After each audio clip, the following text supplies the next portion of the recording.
Alright guys, assalamualaikum. This is your brother Salman here with the Arizona Muslim Alliance. Thank you for tuning in and watching the ASU Students Press Conference live.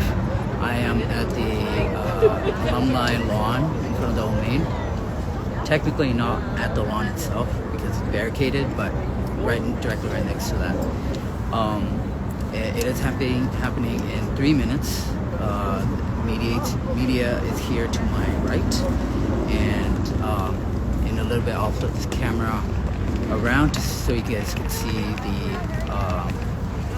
the podium and the speakers and all the signs behind them, inshallah. So in 2 minutes inshallah we'll get started. Just to give you a little bit of a context of what's happening right now, there's some police patrolling here. When I had arrived, there was only one, but as soon as they saw us setting up, 5 or 6 more came through. So inshallah, but inshallah, I think we'll be okay. There was no plans of anyone being arrested. So inshallah,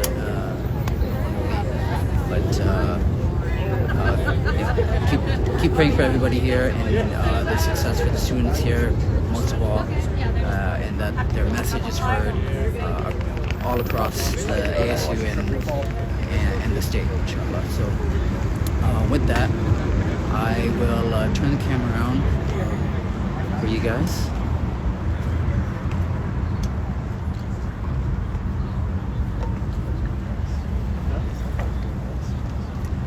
Alright, so the MC will come in about a minute to kick us off for the press conference. Just to test the mic out here, can anyone tell me if you can hear the audio, if the audio is on for you guys? Oh, okay. Can they see barricades? Can you get a read on them? Can you guys see the barricades in your shot? Does that still come through, or do we get to them? Yeah.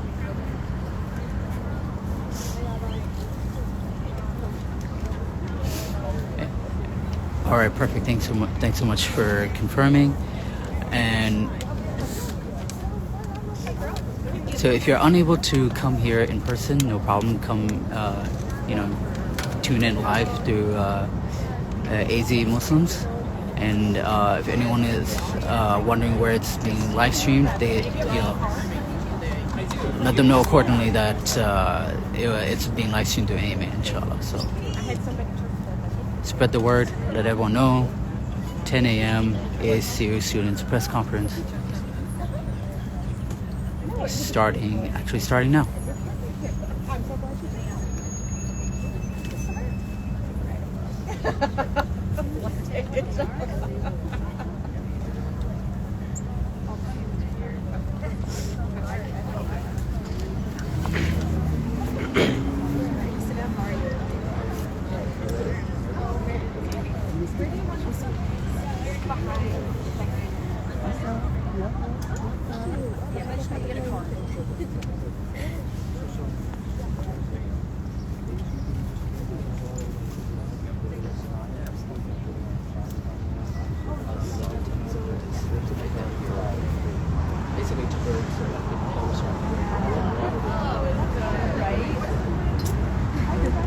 Graduation. Oh, so the press doesn't see them. They're gonna start with this one. They're gonna start right here. Yeah, it's happening. Well, what are you waiting for? I'm just trying to look at one of the speakers. Oh, that's right. Someone told you guys started live streaming. Yeah. We might have to, if it gets breezy, Right, let all the press know that ASU is on the barricades because they're just left over priorities and you're not sure why they're still here. oh yeah, you're right. You're right. Well, I think they're going. I bet they start there. So those of you who are pressed, they're going to remove the barricades in a little bit, just so you guys know.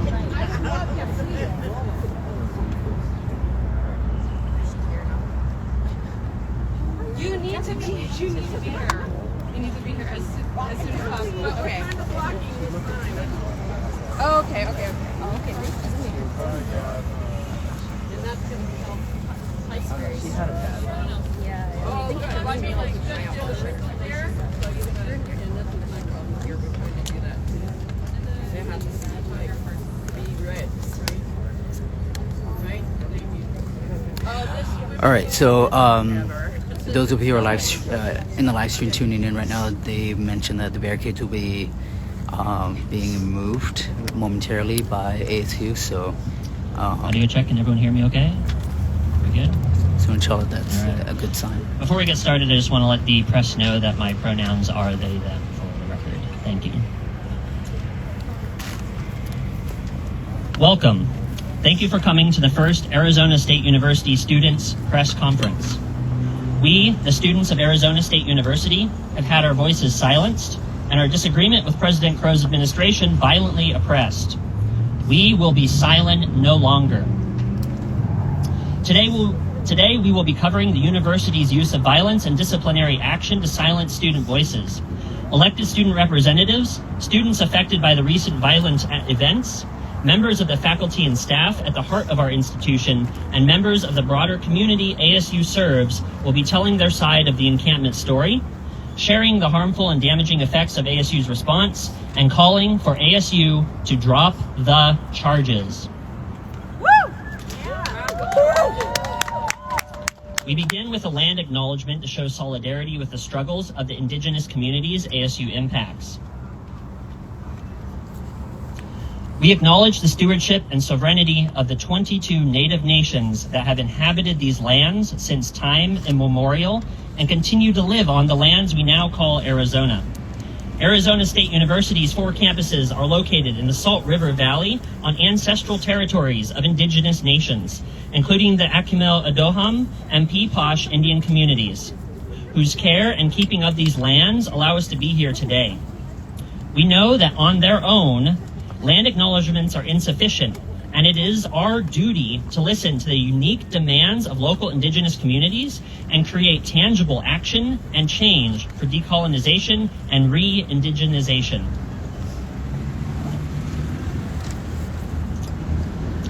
Joining us today are diverse members of our campus community, including ASU students, faculty, and staff. Also joining us are representatives from organizations in our greater community. The community our institution's charter mandates it to serve. These organizations include the Arizona Muslim Alliance, the Muslim American Society of Arizona, the Muslim Student Association, Council on American Islamic Relations of Arizona, and the Islamic Community Center of Tempe. We, as students of this university, have organized this press conference to share our firsthand experiences of the violent and punitive response sanctioned by ASU administration against the peaceful encampment last weekend. Here are the facts. Friday morning, a network of activist organizations led by ASU students established a peaceful encampment as a protest on the lawn behind us. Despite 3 early arrests, the encampment featured dancing, drum circles, and chants of solidarity. The encampment received a deluge of donated food, water, and resources from the community to keep the demonstrators safe and hydrated. Late Friday night and early Saturday morning, police forces, including ASU PD, Tempe PD, Arizona State Troopers, and Maricopa County Sheriffs, donned riot gear, descended upon the encampment, and forced the demonstrators out. These police forces arrested 72 demonstrators, including at least 25 ASU students. The police inflicted disproportionate violence on demonstrators of color, including forcibly removing hijabs and conducting extra invasive searches. All of this while assisted by university-sanctioned student vigilantes in throwing away donated and private student property. In the days since, the university has pressed charges of trespassing and enforced disciplinary measures on the arrested students, including revoking access to their own dorm rooms and prohibiting them from contacting their own professors to finish their final exams and academic coursework. The disciplinary measures were not communicated ahead of time, but made up after the arrests had happened. Rather than engage in dialogue, these ASU administrators chose to send in overwhelming militarized police forces to crush and apprehend students who were driven to demonstrate by a university administration that gives them no real voice. The use of violence and institutional discipline to disrupt a peaceful student demonstration violates students' constitutionally protected rights to free speech and assembly on public property. ASU, an institution of learning which claims to encourage us to put our studies into action, has betrayed us, the students, and the communities it serves. We demand that ASU drop the charges against all demonstrators and withdraw disciplinary action against the students. Our speakers today will tell how ASU's violent response to a peaceful demonstration has affected us all. Our first speaker will be an alumna of Arizona State University.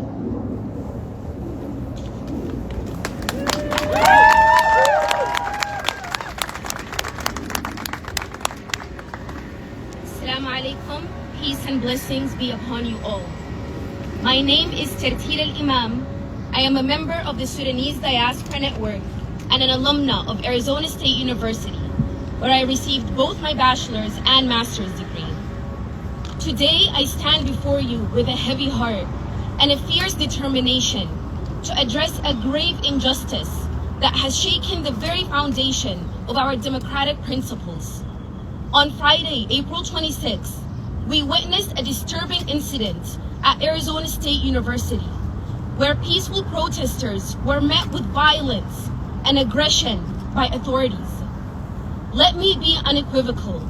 This is unacceptable.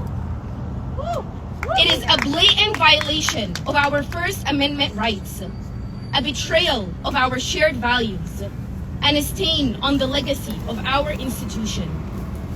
The right to peacefully assemble and protest is enshrined in our Constitution, precisely because it is a cornerstone of democracy. It is a sacred expression of our freedom of speech, our right to dissent, and our commitment to social justice. When peaceful protesters are met with force, intimidation, or brutality, it not only silences their voices, but undermines the very fabric of our democracy. We cannot turn a blind eye. We cannot look away to the use of excessive force and violence against our own students, our community members, who were exercising their constitutional rights in a peaceful and lawful manner. We cannot justify or excuse the actions of those who chose to suppress dissent through fear, intimidation, and violence. The images and reports from Arizona State University are a stark reminder that the struggle for justice, equality, and human rights are far from over. Democratic injustice persists in our society, including within our own institutions of higher learning. As educators, administrators, and leaders, we have a moral and ethical obligation to uphold the values of democracy, free speech, and non-violent protest. We must create an environment where all voices are heard, respected, and valued, regardless of their viewpoints or backgrounds. To punish these students, to threaten their academic careers, and jeopardize their futures would not only be unjust, but would also send a chilling message that dissent and activism are not welcome or tolerated within our academic institutions. It would undermine the very values of free expressions, critical thinking, and civic engagement that we seek to instill in our students. These students, driven by a passion for justice and a commitment to social change, exercise their constitutional rights in a manner that was both lawful and peaceful. Their actions were not motivated by malice or disruption, but by a genuine desire to make their voices heard and bring attention to the ongoing genocide happening in Gaza. I appeal to the administration of Arizona State University to consider the long-term impact of their decisions on these students' lives and futures. Expelling them would not only be a disproportionate response, but could also have lasting consequences on their academic and professional aspirations. In closing, I urge all of us to stand in solidarity with students who were subjected to violence and repression at Arizona State University. Let us raise our voices together in condemnation of such actions and in defense of our fundamental rights and freedoms. Let us recommit ourselves to the values of democracy, justice, and human dignity that defines us as a society. Thank you.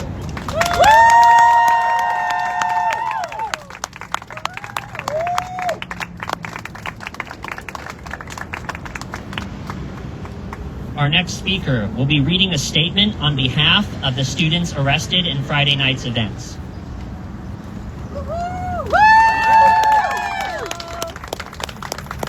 Shalakia Shashta. Good morning, everyone. From the arrested students at Arizona State University.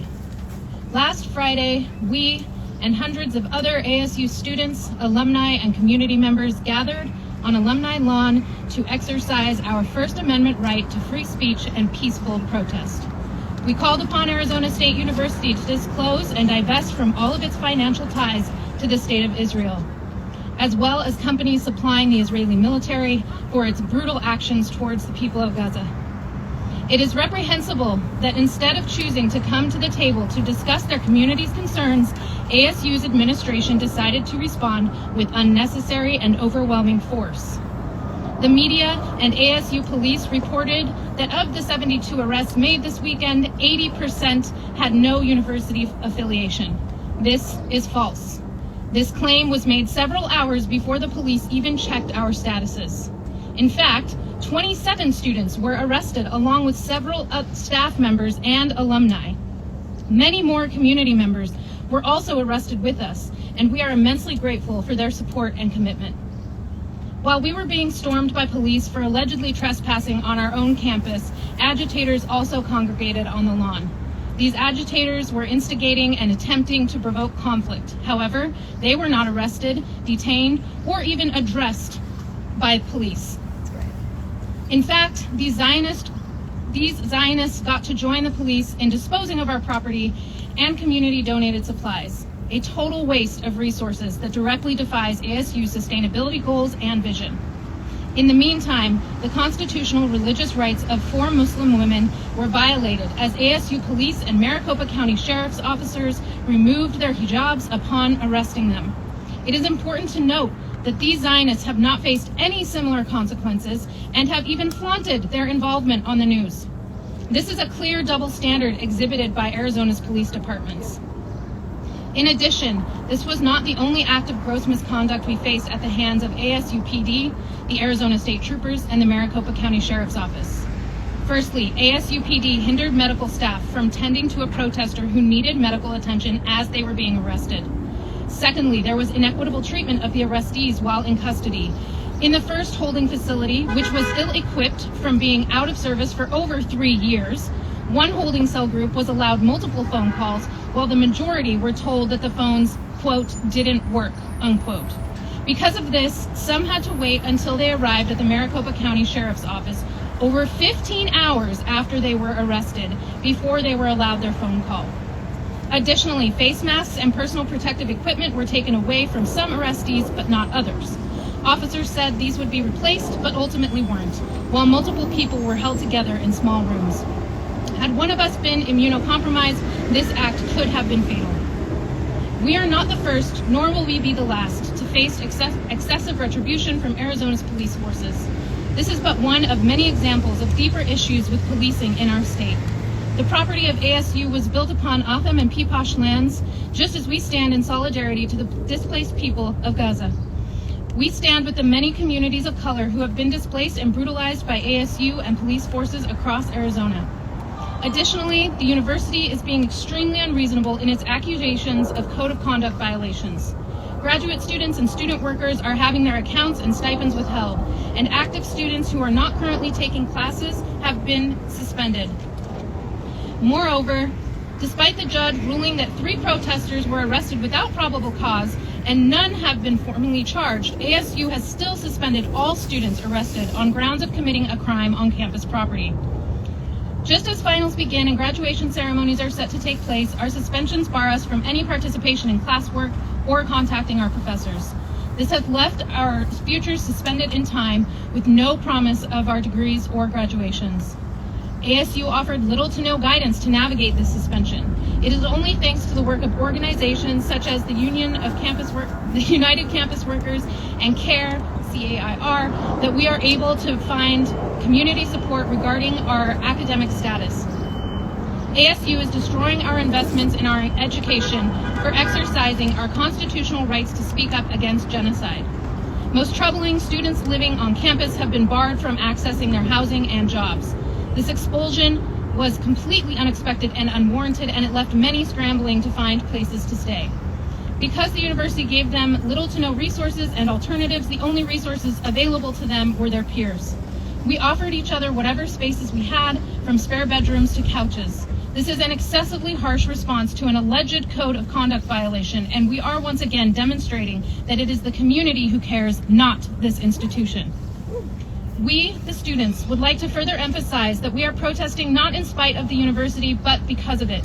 As an institution of higher education, ASU equipped us with the tools and knowledge to learn and stand up for what we believe in, to care for those who are different from us, and to participate actively in the world. As per ASU charter, it, quote, assumes fundamental responsibility for the economic, social, cultural, and overall health of the communities it serves, unquote. From the lessons we've learned, we are proud to be a part of a history of student movements fighting for justice and to follow in the steps of those that spoke out for civil rights against the Vietnam War and South African apartheid. These movements are seen as the forefront of social change and justice, and this will be no different. We come to ASU to say, we are not outsiders and disruptors that have infiltrated this community. We are a community formed by the university itself. This is our movement, and we claim it as such. Most importantly, while the news have focused on the police brutalizing and traumatizing student protesters, over 100 mass graves have been found in Gaza Strip, filled with countless bodies of civilians that have been massacred by the Israeli military. The children that have survived the genocide thus far are begging American taxpayers to stop paying for the bombs that are killing their families and friends.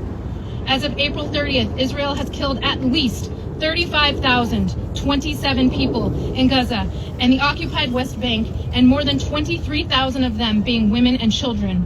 More than 82,500 people have been wounded or injured, and at least 8,000 still remain missing. Furthermore, of the 12 universities in Gaza, all have been reduced to rubble, thus robbing the people of Gaza of culture, community, and higher education. Even if peace came tomorrow, the destruction of Gaza's universities is a wound that will continue to bleed for generations. Our hearts ache for the grief and loss of Gaza, not just of lives and homes, but of safety, stability, and family. This is not self-defense. This is genocide. Let us be clear. It is our American tax dollars enabling this genocide. Israel has been the largest cumulative recipient of American aid since its inception, with 15% of Israel's military budget being paid for by U.S. taxpayers, in addition to the countless arms and munitions contracts that exist between American companies and the Israeli government. More specifically, we know that ASU invests its money in many of these companies, along with other Israeli interests. We cannot, in good conscience, stand by while our tuition money is being used to slaughter our peers. We would like to direct all of our love and strength to the people of Gaza. We see you, we stand with you, we have not forgotten you or turned our backs. Once again, we join in solidarity with university students across the U.S. and internationally to demand that our universities take an official stand against Israel's genocide of Palestine. We ask that ASU disclose all investments made with student tuition money, and for ASU to divest from all companies and partnerships tied to the state of Israel and its occupation of Palestine. Free Palestine.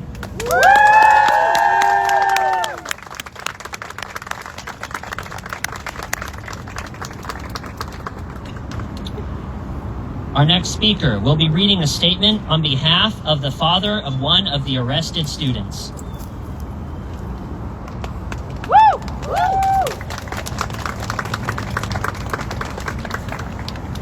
Unfortunately, the father couldn't be here today, but I do want to kind of preface his statement with that we had the time to hear from all the students about their personal story. why they got involved last week, why they do not support the genocide, why ASU is culpable. And so I would just preface that. And here's some of the values that this father is talking about concerning his daughter. Good morning. I am the proud father of one of the students who was arrested, who exhibited bravery and empathy by participating in the pro-Palestinian protest on the ASU campus. My daughter's actions were not impulsive. They stem from her deep-rooted values and compassion for fellow humans, qualities I have always encouraged her to embrace. As a family, we chose Arizona State University for its commitment to community engagement and its encouragement of students to make a positive impact in the world. We were drawn to ASU's ethos of fostering change through research, sustainability efforts, and outreach programs aimed at uplifting marginalized communities. These were the values we believed our daughter would thrive within. And indeed, she finally found her voice. Woo! Woo-hoo!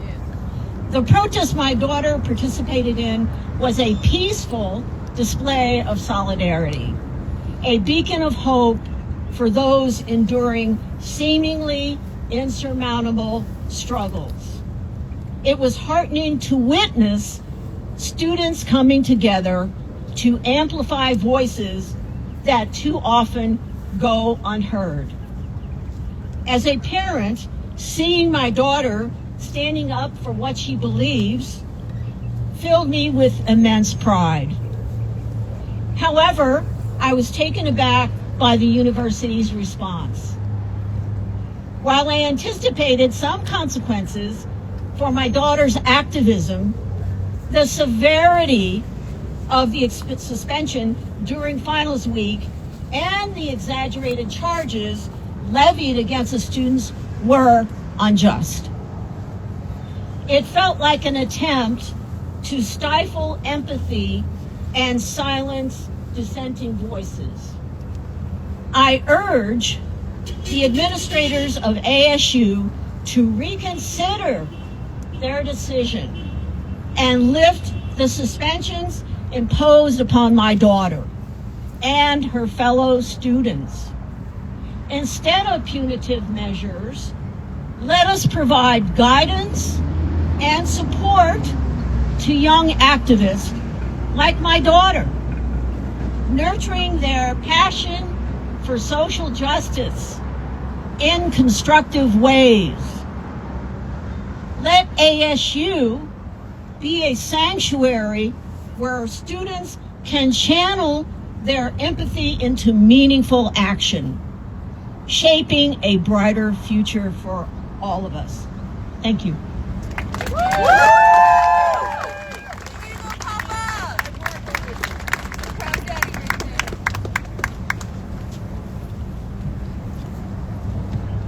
Our next speaker will be an undergraduate student from Arizona State University.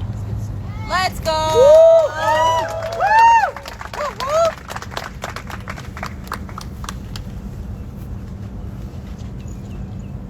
Hello, hi, my name is Chris Hoshnick. I am an English undergraduate student from the College of Liberal Arts and Sciences. I'm also a member of the Navajo Nation. The following statement comes from MFA candidate in poetry, Aileen Zulema Dominguez. We are told to think critically, but not too critically. Never so critically that we are driven to action. For that would challenge the very pillars upon which this university stands on unceded Papayash and O'odham lands. Using my labor and your tuition to support Israel, a nation state that for the past 200 days and 75 years has been equating its right to self-determination, with an imagined right to carry out genocide, a mass murder of tens of thousands of Palestinians, nearly half of which are children, entire lineages decimated.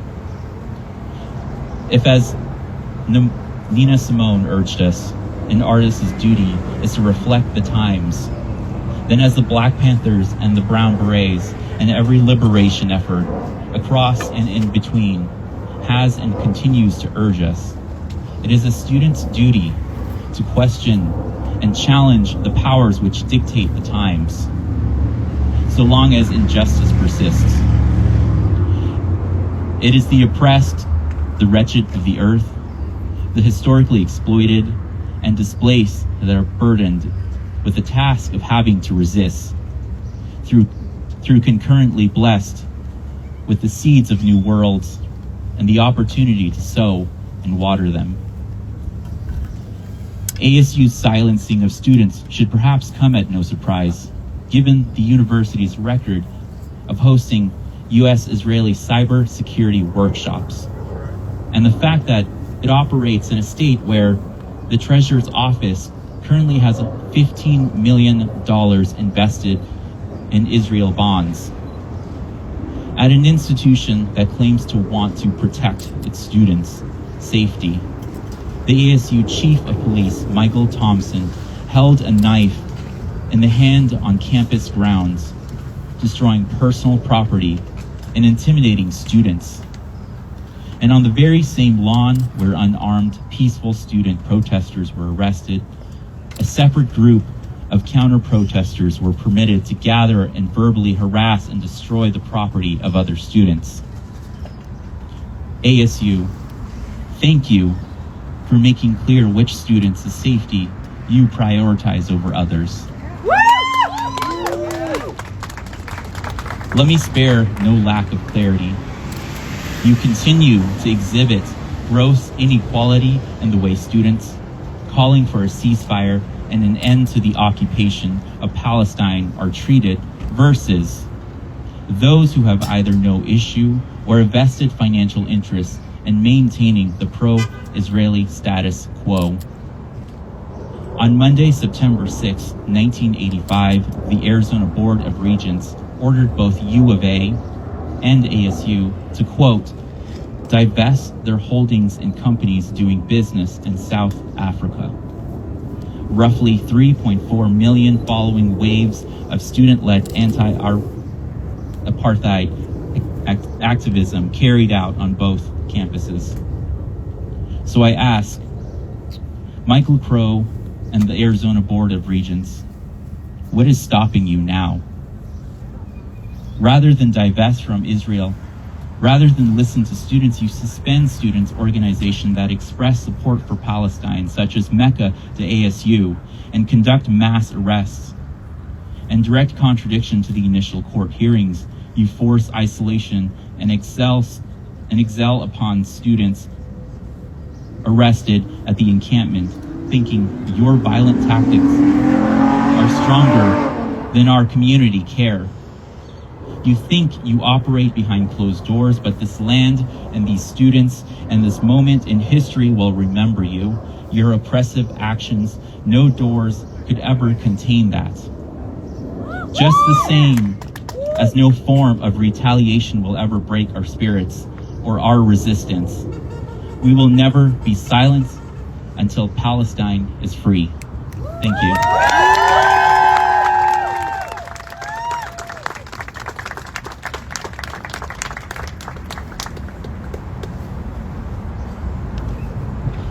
Our next speaker is an elected representative from our student government at Arizona State University.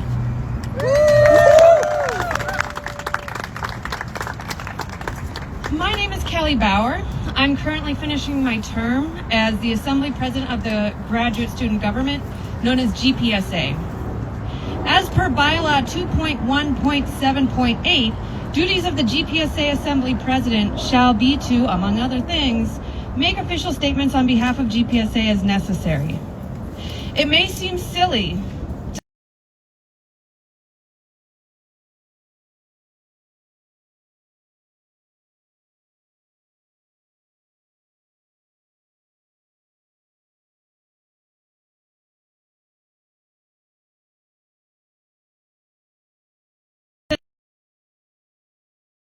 As a vice president of campus engagement and an assembly member of the College of Liberal Arts and Sciences. Before that, I was the co-president of the Graduate Women's Association, an officer in the Graduate Scholars of English Association, and a member of the Multicultural Solidarity Coalition. I mention all these roles that I've held to highlight my involvement in student organizations at ASU for the past 5 years. One thing I've noticed and would like to share with all of you today is how ASU has become a more hostile place for student organizing on campus, and how the code of conduct has been weaponized against student activists, not just now, but in the past 5 years. After George Floyd was killed by police in 2020, the Multicultural Solidarity Coalition was finally heard by the administration after 4 years of already demanding that a multicultural center be created on each of ASU's 4 campuses. After a year of negotiating with administration, they repurposed one room on each campus and called them the Multicultural Communities of Excellence, or MCOE. However, the rest of our demands in our 20-page proposal were never even entertained. Some of those demands included defunding the ASU police, banning Border Patrol and ICE from campus, but those were never even considered.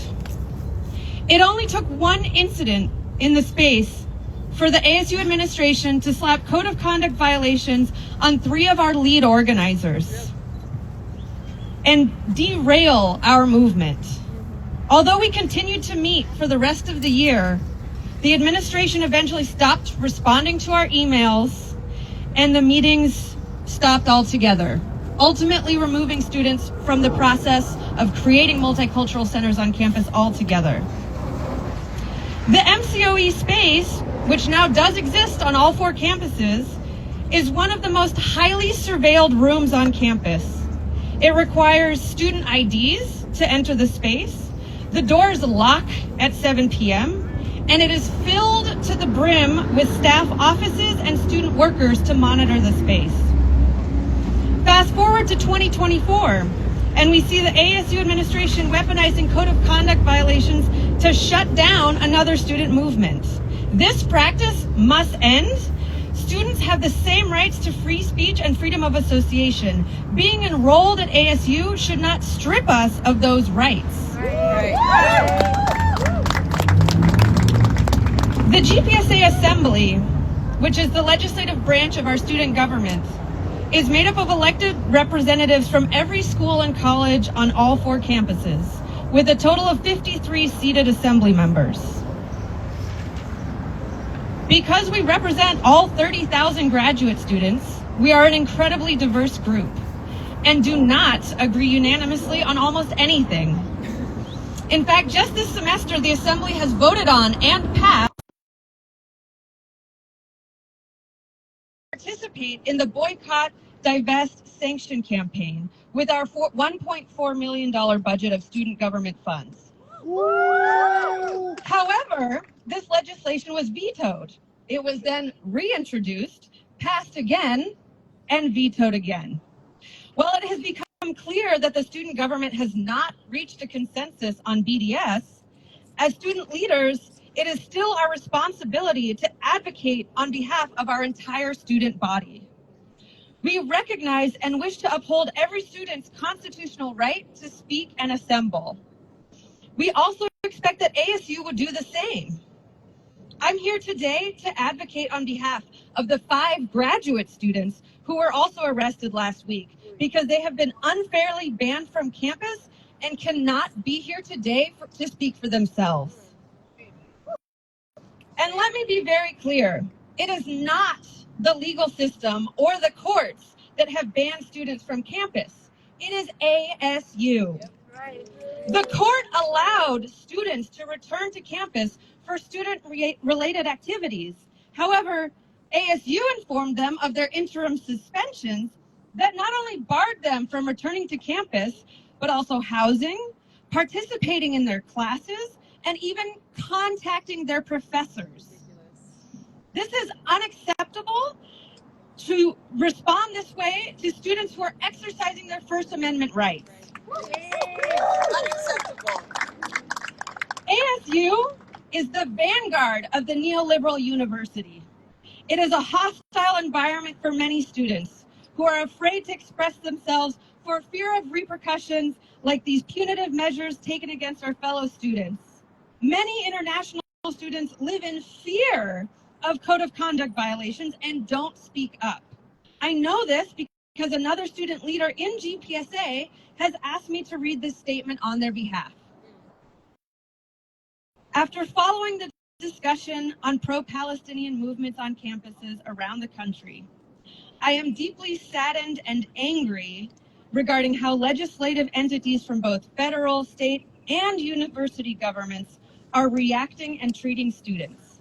Before coming to the United States, I always thought this country was a platform for free speech, a land of freedom for individual voices, and with the right to express opinions, protest, and contribute in the decision-making. However, my thoughts and beliefs have changed. It is very unfortunate to see how many students have been arrested and that they aren't given a platform to express their opinions and solidarity with thousands of lives lost in this brutal oppression.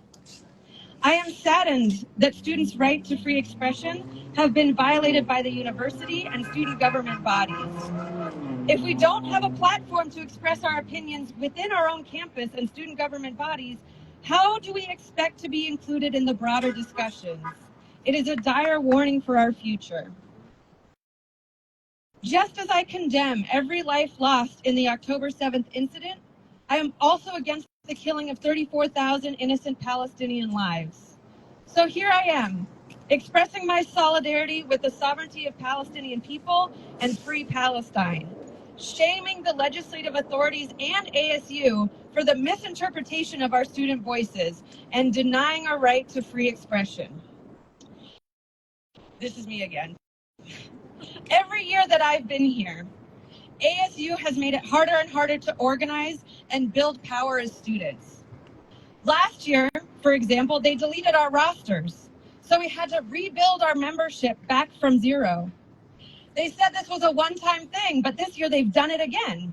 And on top of that, they made the decision that all advisors for student organizations now have to be faculty, not staff, leaving several organizations without advisors for their organizations, thus stripping them of their official recognition.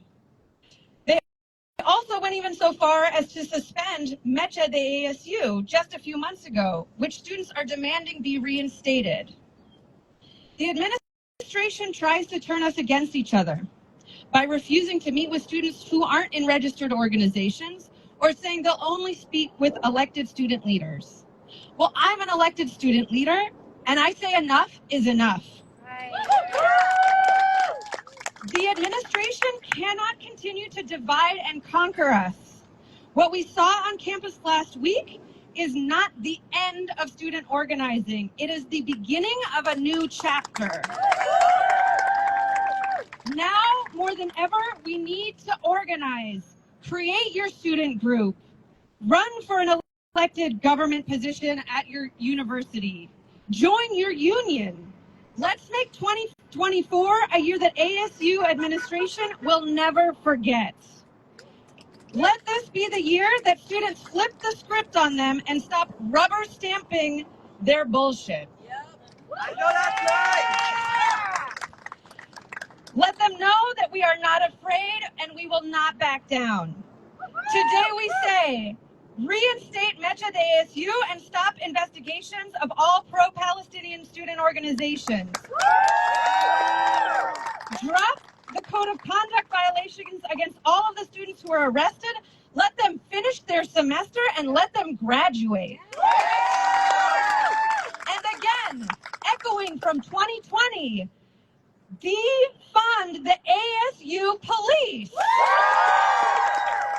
Why do universities need their own police department? That is a sixth sign of the United States and where things are at. And lastly, but definitely not least, if U of A can get President Robbins to resign, why can't we get Crow? Friday, we saw what we're capable of. This fall, let's come back even stronger.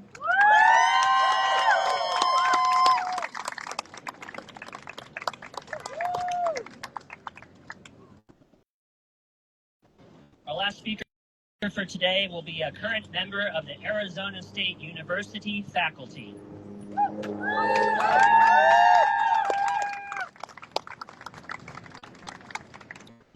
Hello everyone. My name is Crystal Jackson. I am a Jewish faculty member here at ASU in the School of Social Transformation. As a Jewish person who is also anti-genocide, I can tell you that opposing genocide is not anti-Semitic. On Friday, ASU called the police on its own. ASU called police on peacefully protesting community members, including students, faculty, staff, friends and family of those who were protesting, alumni. ASU has since hired 24-hour private security to sit at all four corners of the fenced-off lawn. The false narrative that we've heard from administration, as you've heard echoed here today, the false narrative from administration does not reflect the facts. And this may be because ASU knows that it has failed to uphold its own guiding charter, our beacon. Yep. If, per our charter, we are to be measured by whom we include and exclude, ASU is sending a clear message that they exclude certain students who exercise their right to protest and those who put into action what they are learning in our classes about the social world. Yep. I, along with many faculty at ASU, teach about the phenomenon the protesters are drawing attention to. Yep. Settler colonialism, apartheid, genocide, violence against women, violence against children, and also activism, liberation, and resistance. Yes. What is the role of education if not liberation? Right. If ASU truly supported faculty, staff, and students, we would not have seen the arrests of protesters Friday night or received the message from ASU administration that they sent around to faculty on Saturday. Right. ASU has failed at upholding its fundamental responsibility for the overall health of the communities it serves per its own charter.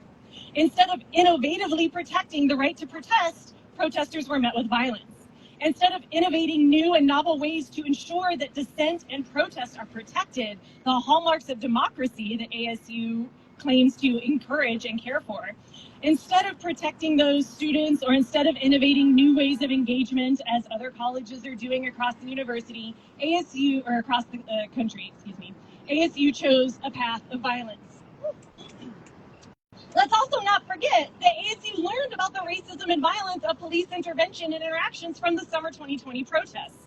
They knew what would happen if they called police. Right.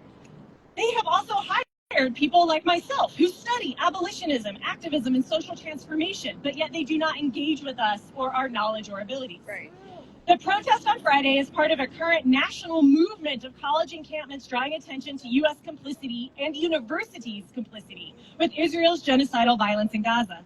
The protesters are also part of a 60-plus year history of student-led movements calling out apartheid, war, and genocide. Over 40,000 people and counting have been killed in Gaza, largely women and children. Whole family lines are decimated. No universities are left standing. Israel is starving, bombing, and killing people. If ASU cannot self-reflect on its role in violence, what chance does it have to be a true leader in innovating social futures? In closing, I want to echo what students themselves are calling for and demanding. BDS, reinstate MECHA, no cops on campus, drop all charges against students, revoke those suspensions and any punitive measures immediately. And I encourage ASU to also issue a public apology, and I urge ASU administration to recommit themselves to our own charter with the people first approach. Thank you.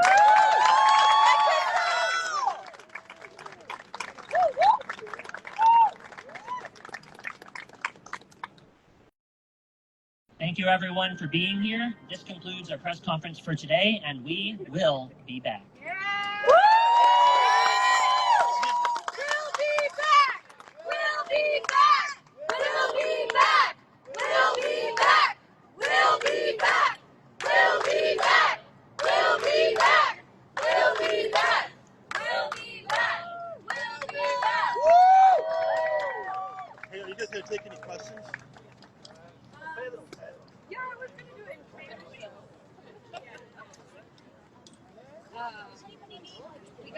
Yeah. If you want to tap any of those.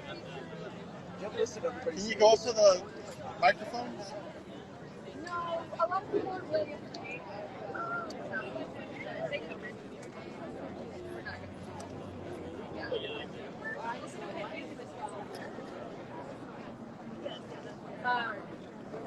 I'm not. Do you need any more time with anyone? With Kelly possibly. Have her go to the microphone. Kelly. Kelly. Oh. I'm sorry. Living in Arizona. We're not done. Good. Now. I try to ride. Yeah. Oh gosh. Yeah, sorry. We met on Saturday. Yes, sorry, yes, so yeah.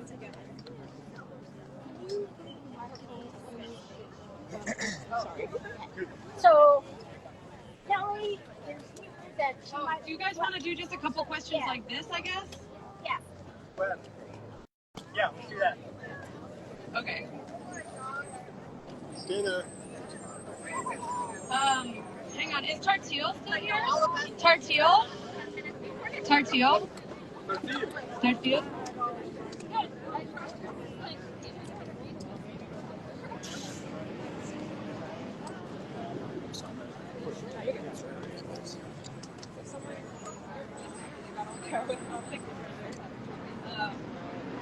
Chris, I don't know if you're here and you want to answer any questions. I don't know. Crystal, did you want to answer any questions?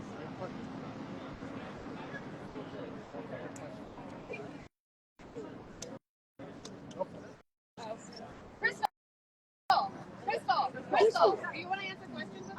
Sorry. Yeah, it's the only thing I'm worried about is misspelling. I mean, we'll go online and check and everything. I'm just worried about it. Okay, so the three of us are going to be available for questions, but I think we're going to kind of move things over here so things can get torn down. Yeah, I know, but I understand your logistics, but just for us, it's going to be better if we just kind of move locations so we can get this cleared up because we do have, you know, ASU here who wants this to clear up. So, We just have to shut it down then. Yeah. We can take individual questions over by the sidewalk, but we're going to close this down actually because that's the conversation we just had. So we're going to kind of move Press things. conference is done. Yeah. Yeah. But we can take individual questions over here. Thank you.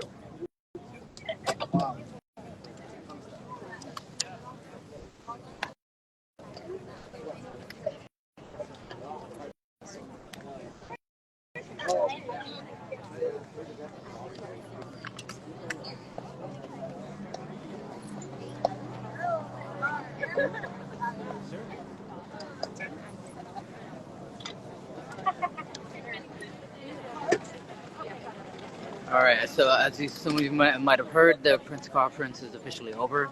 MashaAllah, what a great turnout from everybody here, from the community. Thank you for showing your support. And thank you for those who joined virtually in the live stream. Your support means a lot to the greater community here as well. And inshallah, you know, if we have any further events and any more updates, we'll be sure to let you guys know. I will be turning off the live stream for now. But in the meantime, inshallah, thank you thank you for all your du'as, most of all. You know, at the end of the day, we all know that everything is from at the hands of Allah subhanahu wa ta'ala. He controls the outcomes. We can only do you know what's commanded of us to do, right? We must put our best foot forward, our best effort, and inshallah Allah will accept it, and may Allah